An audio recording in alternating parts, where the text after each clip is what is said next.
Okay. Good morning. So I have Dr. David Lisak with me. He is a clinical psychologist, vice chair of 1 in 6, and he is also on the board of directors for 1 in 6, and the creator of the Bristle Stone Project. Is that correct, Dr. Lisak? Bristol Cone, yes. Bristle Cone, sorry. Yes. Thank you for joining me this morning. And you and I have just kind of agreed to talk about sort of this awareness of, the impact that early childhood sexual abuse can have on men and on their later perpetration of even violence or acts that kind of land them in prison. I've kind of Sure. explained to my audience that my own awareness of becoming involved in this kind of work was from having my eyes opened. I was always very curious about why there were so many men in prison compared to women. And then learning about male survivor issues, it kind of all started to make sense to me. Yeah. And you've done research in that area, so I would love it if you would just share with us what you're. Sure. Well, I feel, first of all, duty bound to start with what is essentially a caveat.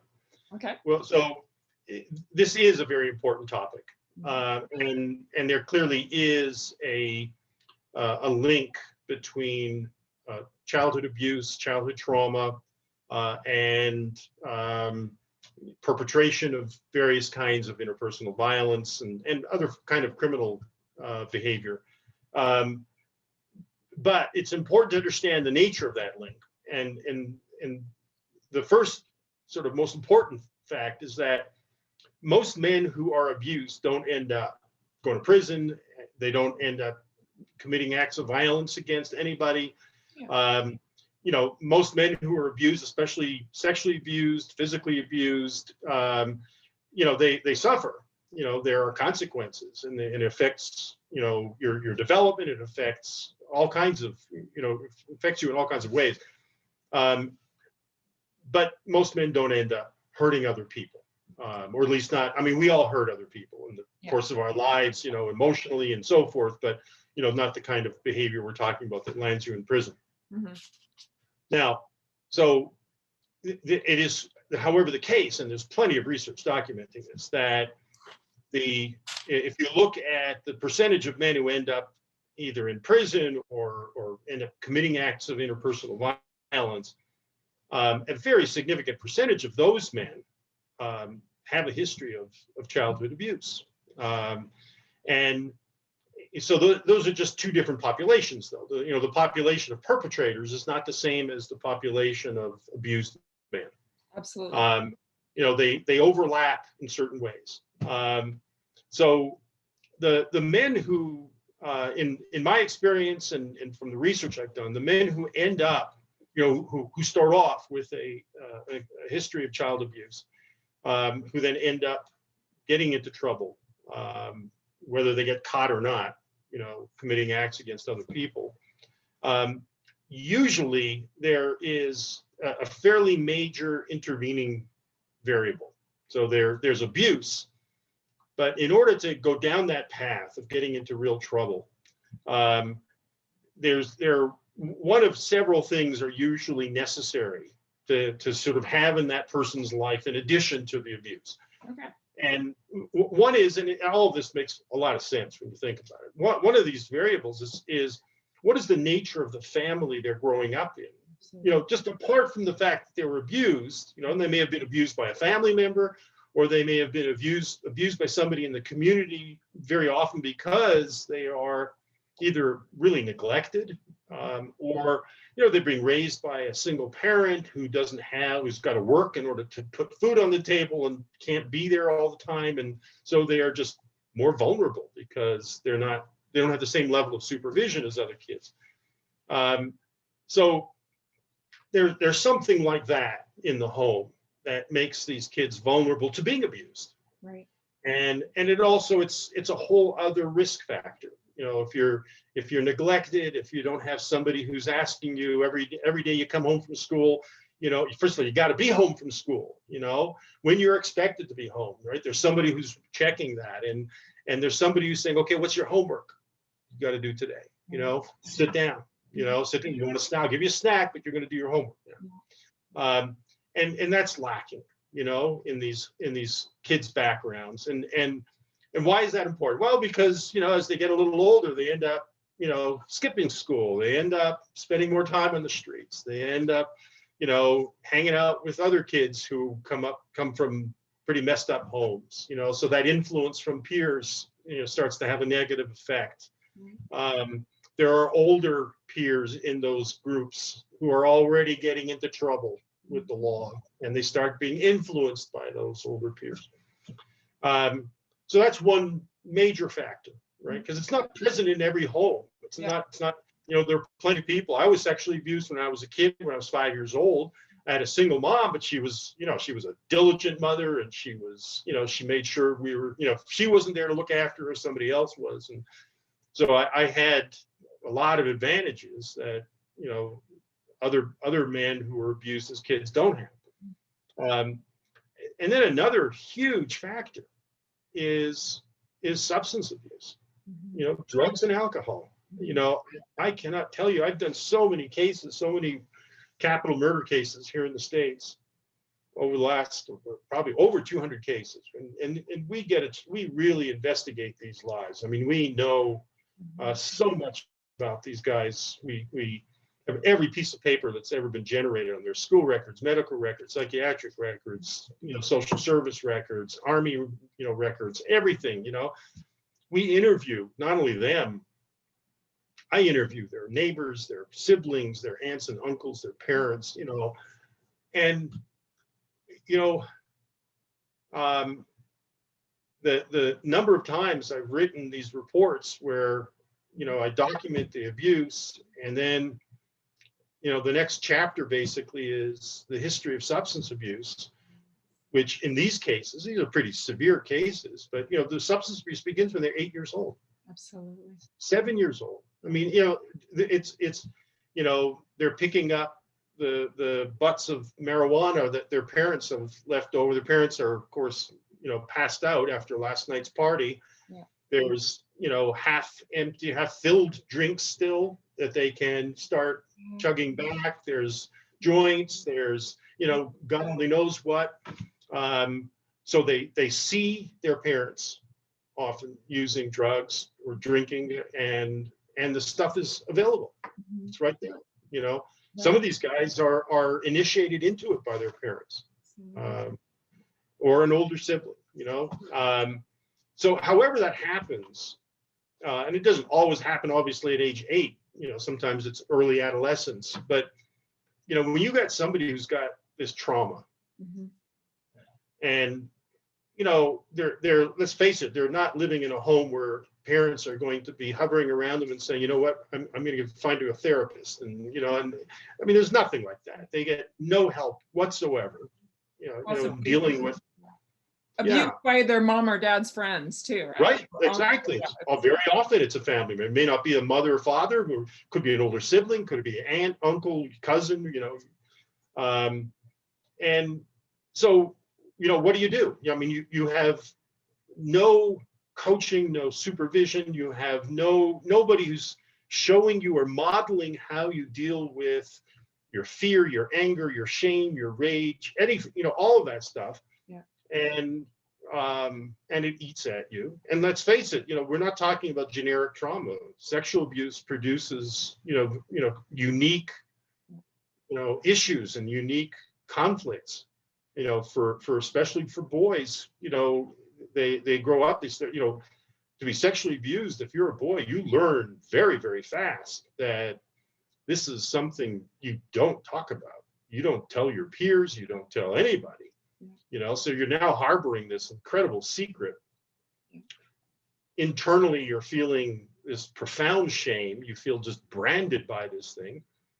So it eats at you. Yes, you feel like it's your fault, you know, and then you know, one way or another, you're exposed to drugs or alcohol or both, and you find out, you know, if you down enough of that stuff, you know, you don't really care as much anymore. You're kind of numb, and you know, it's like a no-brainer, you know. Yeah. You know, these kids aren't going to say, no, this could have, you know, dire consequences for my future development. I think I better, you know, abstain from it. It doesn't, come on, you know, it's not going to happen. And Dr. Lisak, that was sort of my experience of becoming aware of male survivors, was hearing someone talk about that. And I really appreciate that you started our conversation with that, you know, the majority of men do not wind up in prison. It's really wonderful to hear. But it also, even to me, highlights like just the vast number of male survivors that are out there. Because like I mentioned a lot of times in my previous podcast, is like, you know, I used to be a prison guard, and I remember wondering, why are there so many men in prison compared to women? And then, you know, fast forward when I was a police officer and I was supposed to be considered the expert in the field, I knew nothing about male survivor issues. But then also, you know, like hearing Sheldon Kennedy, one of our pro hockey players, came and lectured to us, and he started talking about how he had turned to alcohol and drugs, and, you know, how just, you know, he'd been a victim and, you know, he couldn't tell anybody. And it was like the lights just went on, and all of a sudden I could see that a lot of these men in prison were probably male survivors. And, you know, hearing you say that the majority do not wind up in prison, obviously that speaks to, like, you know, the numbers, 1 in 6, 1 out of every 6 males is sexually abused to some extent prior to the age of 16. That's, I mean, and I mean, I love that you've done that research that shows that, but I think in the future we might even disprove that those numbers are going to be higher than that, right? Yeah.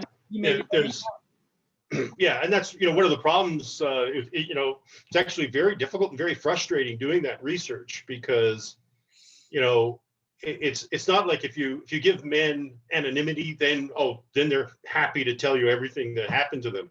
Oh no. Even under circumstances where this is anonymous, they're alone filling out a questionnaire, no way to trace it to them.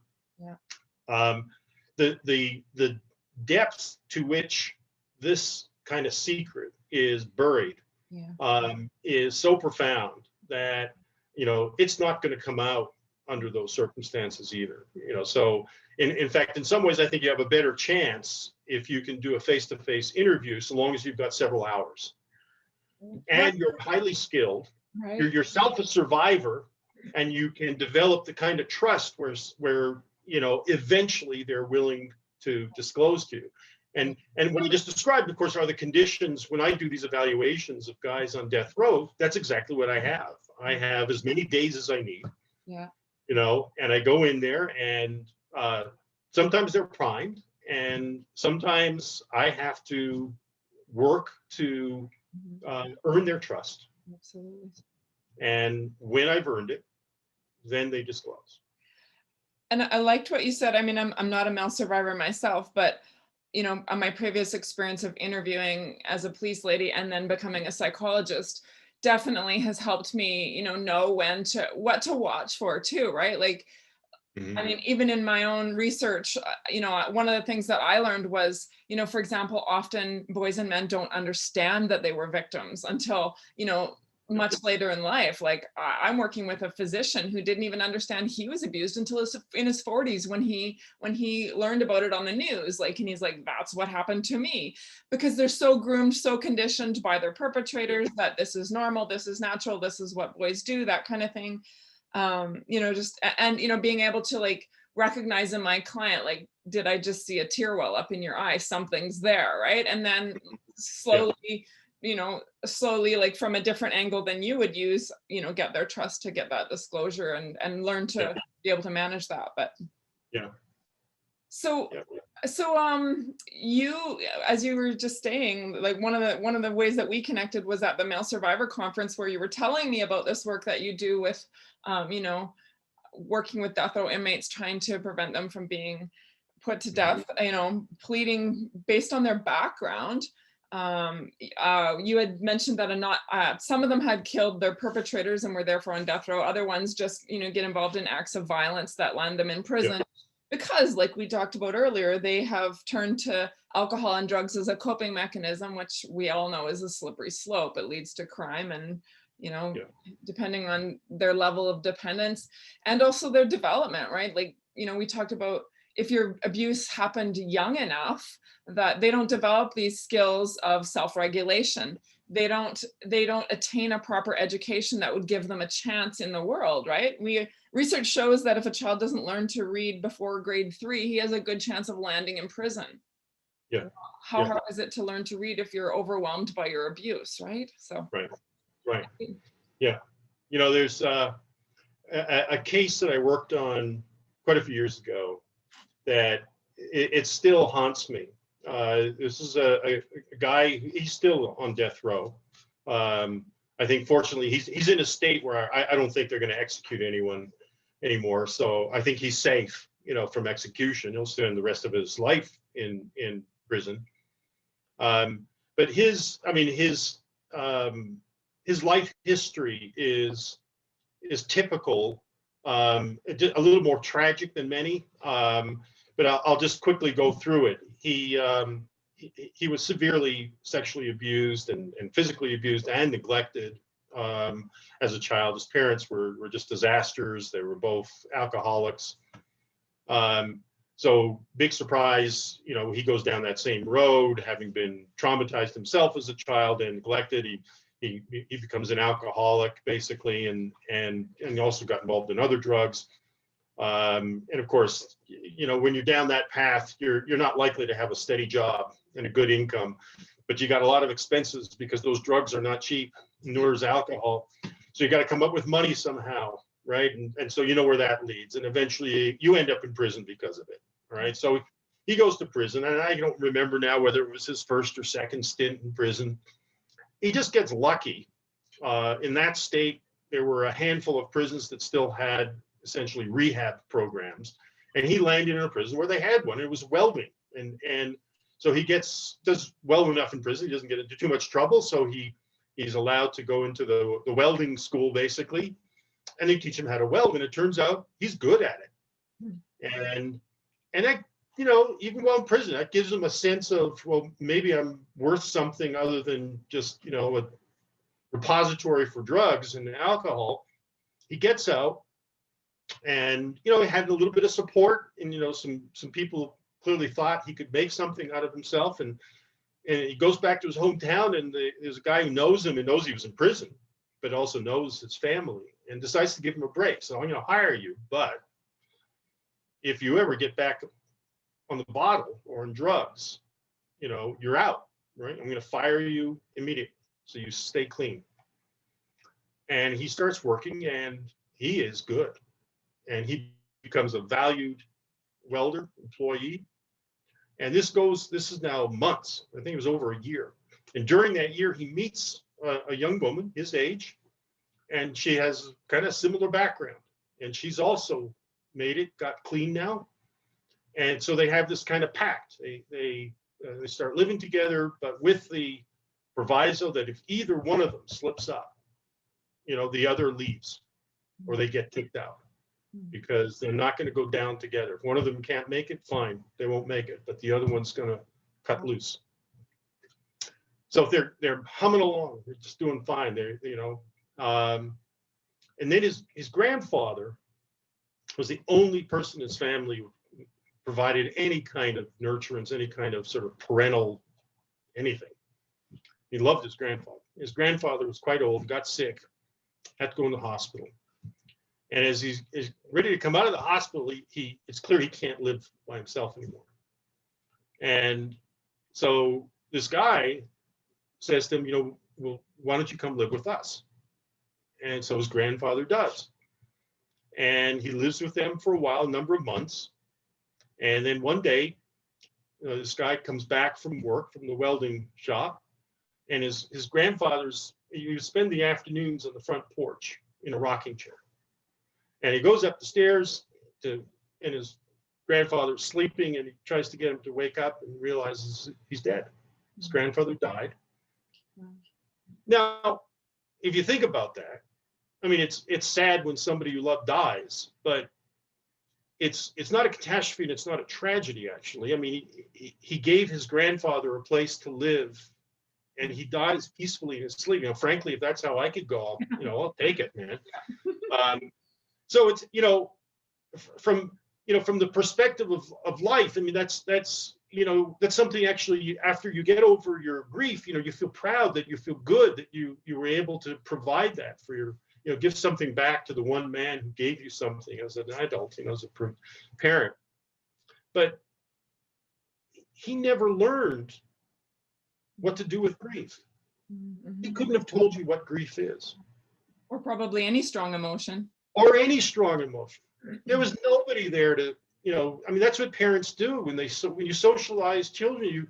You're the person who says, who helps them to manage these emotions, especially big ones, and he never had any of that. So he doesn't know what to do with he thinks he's going crazy. He thinks he's losing it. And of course, what does he learn to do when he's losing? So he spirals out. It took 6 months from his grandfather's death to his getting back on the bottle, loses his job, loses his relationship, and gets tied up with a bunch of real bad guys, and they do a crime. He's driving the getaway vehicle when they kill somebody in the store, and of course the whole lot of them are charged with capital murder, and he ends up on death row. Wow. And it didn't have to happen. Yeah. I guarantee you, and this could have been me, could have been anybody else. If I could have sat down on that porch with him for an evening,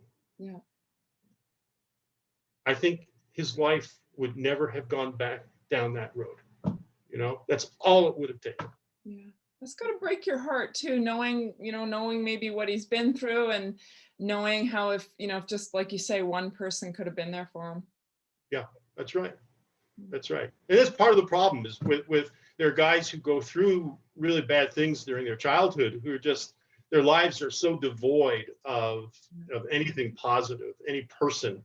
And really, you're right. It's that, could be a grandmother, an aunt, an older sibling, coach, a teacher, but without it, it can be a very difficult road. That definitely makes me think of even the First Nations population, after they've had their culture decimated by the residential schools, and then, what have they got for a start in life, right? And there is a high rate of reoffending or, of crime because the victims have grown up without any role models, right? Without any parents. Yeah. Okay. Well, David, I really just wanted to have this discussion about this, just to kind of hopefully create awareness, if possible, of anybody who watches our video. And just great to see you. You were one of the men who definitely made me feel welcome in this field when I met you, and inspired me to want to do my own research. So I thank you for that. Well, thank you for this opportunity, but also thank you for your contribution to the literature. Your book is really, it's a valuable addition, and you provide a vehicle for men's voices to be heard and read, but also in a way that people can understand it. So thank you for that. My pleasure. Thank you. Okay, I'm just going to shut our recording off.